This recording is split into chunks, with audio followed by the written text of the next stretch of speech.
중세기 이후에 많은 화가들은 그 그림을 그릴 때 가장 귀중한, 가장 소원하는 그림이 뭐냐 하면 성만찬 예식을 그리는 겁니다. 예수님께서 12제자와 함께 성만찬 예식을 행하는 그 그림을 그리려고 많은 화가들이 정력을 다 쏟았습니다. 저는 미국에서 공부할 때에 LA에 있는 헌팅턴 라이브러리라고 있습니다. 그게 바로 그 파사디나에 있었기 때문에 제가 여러 번 아주 자주 가봤는데, 그 헌팅턴 라이브러리라는 게 뭐냐 하면은 그 놀랍게도 많은 사람들이 예수님의 성찬식 행하는 장면을 그린 그 그림들을 온 세계에서 다 수집해 놓았어요. 나름대로 다 수집해서 무려 200편이었어요. 200장의 그림이 지하실 의층 할 것 없이 사방에 이렇게 진열해 놓은 그런 헌팅턴 라이브러리가 있습니다.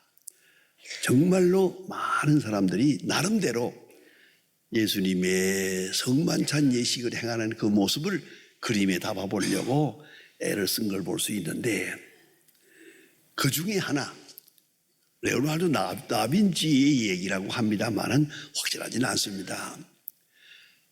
이 한 화가가 또 예수님의 성찬식 행하는 그 장면을 그리려고 했습니다. 이렇게 그릴 때 말입니다, 그냥 생각해서 그리는 게 아니고요, 적어도 구체적으로 예수님을 그리려면 예수님 비슷한 사람, 베드로를 그리려면 저 사람이 베드로 닮았다 하게 보이는 구체적인 그런 사람 하나, 모델을 갖다 놓고 그 사람을 그리면서 베드로를 그리기도 하고 안드레를 그리기도 하는 거예요. 그런데 이렇게 그림을 그려나가는데 12제자를 나름대로 다 그릴 수 있었습니다. 그런데 문제는 예수님입니다. 예수님 닮은 사람을 만나야 그림을 그릴 수가 있죠. 그래서 찾아다니느라고 며칠 동안을 헤맸는데, 아주 찾아다니다가 예수님 닮은 사람을 만나지 못해서 아주 지쳐가지고 저녁에 집에 돌아오는데 종소리가 나서 조그마한 교회에 들어가 보았는데, 수요일 저녁에 몇 사람이 모여서 예배를 드리던데, 그 성가대에 앉은 사람 몇 사람 안 되지만 성가대에 앉은 거기에 테너 파트에 있는 사람 딱 보니까, 멀리서 보니까 저 사람이 예수다, 저 사람이 예수 닮았다 생각이 돼서 예배 끝난 다음에 청년, 내가 그림을 좀 그리고 싶은데 여기 좀 앉으면 되겠냐고, 그래서 앉으라고. 그리고 이 사람을 그려서, 이 사람을 모델로 해서 예수의 그림을 그렸습니다. 그 다음에 사업이 실패해가고 뭐좀 잘못돼가지고 3년 동안 그림을 완성하지 못했습니다. 그리고 있다가 3년 후에 다시 시작을 해서 그림을 완성할 생각을 하는 보니까 이제 예수님부터 다 그렸는데 가룟 유다를 못 그렸어요. 가룟 유다 모델을 구할 수가 없어. 그래서 또 거리를 돌아 며칠 동안 다니다 보니까 저녁 노을에 길거리에 술 취해가지고 쓰러져 있는 사람이 있어. 정신이 없어요. 그 사람을 보니까 딱 가룟 유다 닮았어요. 그래서 미안하지만 내가 당신 그림을 좀 그리겠는데 괜찮겠냐고. 그러라고. 또 앉았어요. 다 그림을 그렸어요. 다 그리는 동안에 술이 깼어요. 정신 차려가지고 왜 내 얼굴을 그렸어? 하고 물으니까 이 거룩한 사역에 거짓말할 수 없잖아요. 사실은 가룟 유다 모델을 구할 수가 없었는데 당신이 꼭 가룟 유다 닮은 것 같아서 그렸다고. 그랬더니 이 청년이 목을 놓고 우는 거예요. 사실은 3년 전에 당신이 내 얼굴을 예수의 얼굴로 그렸다고. 그동안에 내가 타락해가지고 방탕하고 잘못됐는데 이제 와서 내가 예수 닮았던 얼굴이 오늘은 가룟 유다 닮은 얼굴로 당신이 내 얼굴을 그리고 있다고, 그리고 통곡했다고 합니다. 대단히 중요한 의미를 가진 이야기라고 생각합니다. 사람은 육체 주도적인 인간이 있습니다. 육체에 끌려 사는 사람, 육체의 욕망에 끌려 사는 사람. 또 하나는 이성 주도적인, 지성과 이성에 끌려 사는 사람, 도덕성, 이런 인간. 그런가 하면 영 주도적 인간이 있습니다. 그리스도의 영, 성령이 주도해서 그 주도력에 의해서 사는 그런 인간이 있다 하는 말입니다. 근데 오늘 본문 말씀 가운데 몇 번 읽어도 흠모하고 높이 높이 귀중하게 소중하게 여겨지는 한 구절이 있습니다. 천사의 얼굴 같은 사람. 천사의 얼굴 같은 사람. 놀라운 말씀입니다. 그는 복음을 전하면서 많은 핍박을 받았습니다. 특별히 헬라파 유대인들에게 핍박을 받아서 살기등등한 사람들이 이 사람을 지금 막 죽이려고 합니다. 여기 거짓 증인들이 또 서서 아부를 합니다. 이러한 정황 속에 어쩌면 단 한 사람의 지지도 받지 못하는 것 같은 모든 사람의 이렇게 핍박을 받고 조롱을 받고 그리고 당장 돌을 들어 치려고 하는 이런 사람들 앞에서 스데반의 얼굴이 자세히 보았더니 천사의 얼굴 같더라. 굉장한 말씀 아닙니까? 심리학적으로 사도 바울을 연구한 사람의 논문에 이런 말이 있습니다. 바로 이 순간이 사도 바울이 스데반의 제자가 되는 것이었다. 왜냐하면 사도 바울이 생각할 때는, 사울이 생각할 때는 이 사람은 죽어야 돼. 마땅히 죽어야 돼. 그래서 들려들어 돈을 던진 거 아닙니까? 그러나 사도 바울이 본 것은 뭐냐면 마땅히 죽어야 할 사람의 얼굴이 어떻게 저럴 수 있느냐? 어떻게 천사의 얼굴을 할 수가 있느냐? 그 마음속에 깊은 갈등이 생기는 거예요. 돌에 맞아 죽어야 할 사람의 얼굴이, 죽어가는 사람의 얼굴이 어떻게 천사의 얼굴 같을 수 있을까? 이 큰 갈등 속에 다메섹 도상에서 예수를 만나서 예수의 제자가 되었다고 말합니다. 그러나 가만히 연구해 보면요, 사도 바울의 신학 체계, 그것은 스데반에게서 옵니다. 그래서 이렇게까지 말합니다. 제가 신학대학에서 바울 신학을 한 10년 가르친 일이 있었습니다. 그때 좀 이렇게 말합니다. 사도 바울은 스데반의 제자다. 그 신학 체계에 있어서 스데반의 그 그리스도 중심적 신학을 벗어나지 못했다. 그래서 바울은 스데반의 제자다. 이런 말까지 하게 됩니다. 성령에 충만했다. 7장 55절에 보면 죽기 직전에 스데반의 모습을 이렇게 말합니다. 성령에 충만하여. 그러면 성령 충만한 그 스데반은 어떤 사람이었느냐? 어느 순간을 가만히 보면 하늘을 우러러 봅니다. 여러분, 땅을 보는 사람은 원망하게 됩니다. 좀 절망하게도 됩니다. 하늘을 보아야 됩니다. 이 절박한 시간에도, 돌에 맞아 죽는 시간에도 그는 하늘 우러러 봅니다. 유명한, 여러분이 잘 아는 톨스토이의 명언이 있습니다. 사람들은 희망에 속아 사는 것보다 절망에 속아 산다. 희망에 속는 게 아니라 절망에 속고 있다. 자기가 만든 절망 속에 빠져들어가며 스스로 자기를 부정하고 그렇게 속고 살아가는 것이다 라고 말합니다. 위를 보아야 합니다. 하늘을 보아야 합니다.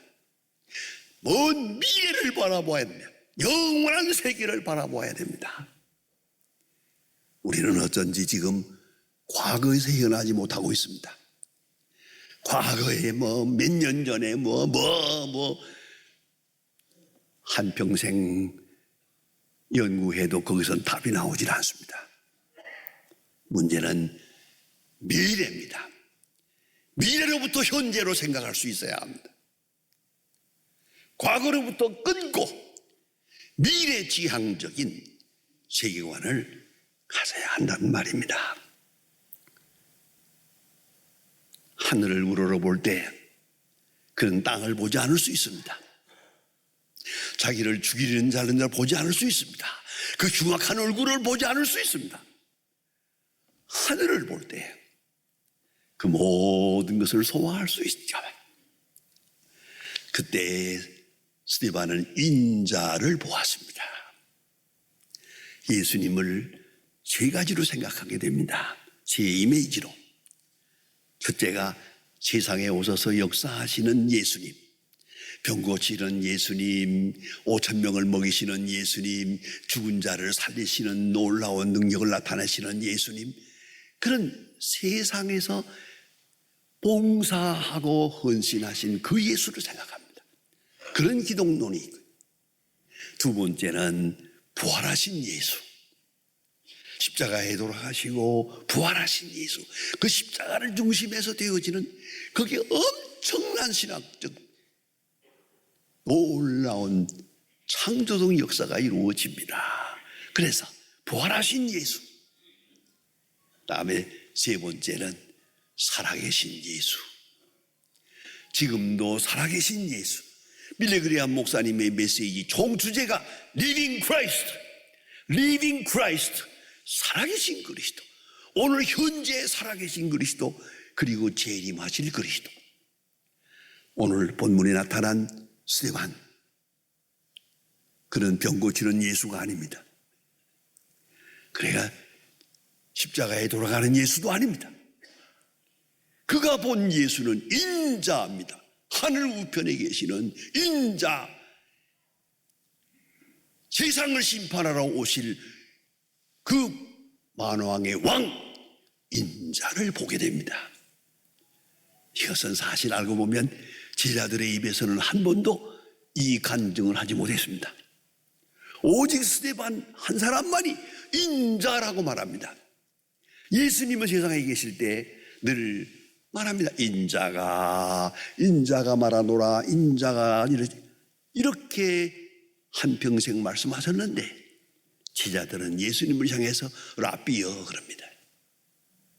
아주 잘못된 겁니다. 근데 그 많은 제자들 중에 예수님을 인자라고 부른 사람이 딱 한 사람, 스데반입니다. 그것도 순교하는 바로 그 시간에. 이 기독론은 대단히 중요한 의미가 있는 겁니다. 그뿐 아니라 오늘 성경에 충만이라는 말을 합니다. 프레레스, 충만이라니 뭐냐? 여러분, 지적으로 충만합니다. 성령 받을 때 이성이 중생합니다. 판단력이 중생합니다. 그리고 나면 모든 것을 하나님의 세계를 합리적으로 이해하게 됩니다. 그리고 하나님을 찬양하게 됩니다. 이걸 잊지 말아야 합니다. 저는 사람들의 이성을 생각합니다. 엄청난 중요한 문제입니다. 하나는 진화론, 하나는 창조론. 그런데 저는 창조학교에 여러 가지 고문도 하고 여러 가지 한 병 돕고 있습니다만, 창조학회를 보면요, 우리나라에 유명한 물리학자, 박사요, 교수요, 200명이 넘습니다. 이런 분들은 다 창조학회. 왜요? 성경이 과학적이라는 거예요. 세상의 거짓말 중에 가장 엉터리 거짓말이 바로 진화론이에요. 하나도 맞는 게 없어요. 그럼에도 불구하고 사람들이 그건 과학적이고 창조론은 비과학적이라고 생각해요. 아니올시다. 창조론자들이 볼 때는 진화론 말짱 거짓말이에요. 그 대전제부터 그리고 그 끝도 없는 거짓말이에요. 그런가 하면 창조학회에 있는 사람들은 과학자들입니다. 이거야말로 성경이 과학적이고 하나님의 세계가 과학적이다. 그래서 설명을 합니다. 여러분, 그러면 어찌 되는 것입니까? 이성이 중생해야 됩니다. 이성 자체가 중생하게 되면 그게 충만해요. 사람은 성경 어디를 보아도 하나님의 말씀이요, 어디를 보아도 과학적이요, 합리적이요, 이렇게 이해가 될 때 충만해요. 그런가 하면 정서적 충만이 있습니다. 그리스도의 마음으로 바뀝니다. 기쁨으로 충만하고 감사로 충만합니다. 그리고 느낌 자체가 그리스도의 마음으로 충만합니다. 그리고 온전한 헌신, 토탈 커미트멘트가 있습니다. 그래서 충만할 때 그리스도를 위하여 순교하는 것, 영광입니다. 선한 일을 위해서 고생하는 것, 이건 자랑입니다. 사랑으로 희생하는 것, 최고의 기쁨입니다. 이것이 충만한 마음입니다. 그뿐 아니라 가장 중요한 문제가 하나 있습니다. 스데반은 그의 설교 중에 이 7장에서 쭉 말하고 있습니다. 이게 바로 사도 바울에게 이어지는 중요한 신학적 논리입니다. Christianize the Old Testament. 구약을 신약화하는 겁니다. 구약을 기독론적으로 보는 겁니다. 이런 관점, 이것이 바로 사도 바울에게로 이어지고 오늘 개혁신학으로 이어지는 겁니다. 이 중요한 겁니다. 신학적 논리로서 구약을 신약화해서 보는 겁니다. 그뿐 아니라 구약 속에서 그리스도를 발견합니다. 이스라엘의 역사가 바로 기독론적으로 해석됩니다. 그리스도의 구속 사업을 위하여 구약의 역사는 있다. 놀라운 것입니다. 이런 신학적 관점이 마침내 오늘의 개혁신학의 중심이 됩니다. 그리고 스데반은 지금 원수들 앞에 있습니다. 원수들이 막 돌을 던집니다. 그런 순간인데 그 얼굴은 천사의 얼굴과 같더라. 천사의 마음이기 때문에 천사의 얼굴이죠. 아무도 미워하지 않습니다. 아무도 원망하지 않습니다. 오늘 내가 죽어도 원망하지 않습니다. 그리고 죽어가면서 자기를 향하여 돌을 던지는 사람들, 엄격히 말하면 헬라파 유대인들입니다. 왕년의 친구들입니다. 그 사람들에게 돌을 맞으면서 자기를 죽이는 자를 위하여 기도합니다. 하나님이여, 이 선물을 저들에게 돌리지 말아주세요. 이것은 많은 해석을 필요합니다. 이게 무슨 소리일까? 죄를 사해 주세요. 그건 예수님의 기도고, 스데반은 그게 아닙니다. 이 허물을 저들에게 돌리지 말아주세요. 물론 저들을 용서해달라는 넓은 뜻이 있겠습니다만은 세밀하게 생각해보면 이 허물을 누구에게 돌려야 하는 겁니까? 아마도 심리학적으로 생각하면 이렇습니다. 하나님, 내가 잘못한지도 모릅니다. 내가 저들의 마음을, 강팍한 마음을 더 강팍하게 만들어서 저들을 화나게 만들어서 마침내 이 같은 일이 생겼는지도 모릅니다. 그런 거로 이 허물을 저들에게 돌리지 말아주세요. 그 무슨 말입니까? 나에게 돌려주세요. 내가 오늘 여기서 죽습니다마는 어쩌면 내 잘못일 수 있지, 저 사람들의 잘못이 아닙니다. 엄청난 신앙 간증입니다. 이것이 충만입니다.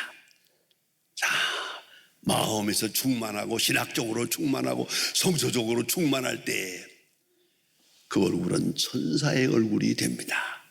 여러분, 얼굴빛 참 중요하지 않습니까? 여러분, 의사 선생님 오랫동안 수십 년 동안 의사로 지낸 분 가서 만나보니까 그런 얘기를 해요. 어떤 때 보면 참 재밌었어요. 어린애가 왔는데 진찰을 하는데요. 청진기를 귀에다 꽂고 해야 되잖아요. 근데 목에다 걸고 하는 거예요. 이런 엉터리가 있나. 그래서 제가 아니 선생님 어떻게 청진기를 목에다 걸고서 이걸 하고 있냐 그러니까 청진기 하나만 하나예요. 딱 얼굴만 보면 다 알아요. 벌써 어디가 아픈지 어느 정도 아픈지 내가 다 압니다만은 이 청진기를 안 하면 또 어머니가 섭섭하다고 그래요. 그래서 하는 척 하는 거예요. 이거 다 필요 없는 겁니다. 얼굴 딱 보면 압니다. 미안합니다. 그리스도인 딱 보면 압니다. 예수 믿는 사람 딱 보면 압니다. 나도 한 목사가 된 지 한 50년 되고 보니까 나도 알 것 같아요. 얼굴 딱 보면 벌써 건강 상태도 알 수 있고 근심도 알 수 있고 영적 상태가 환하게 보입니다. 그리스도인은 죽는 그 시간까지 얼굴이 천사의 얼굴 같더라. 이게 그리스도인입니다. 그리스도인의 얼굴은 천사입니다. 그리스도인의 마음은 천사입니다. 그리스도인의 역사의식은 그리스도 중심적 의식입니다. 하늘을 봅니다. 하늘을 우러러보고 주님을 봅니다. 인자를 봅니다. 인자와 눈이 마주칩니다. 그 순간 그의 얼굴은 천사의 얼굴이 됐습니다. 그 얼굴, 그 마음으로 그것이 그리스도인입니다. 기도하십시다.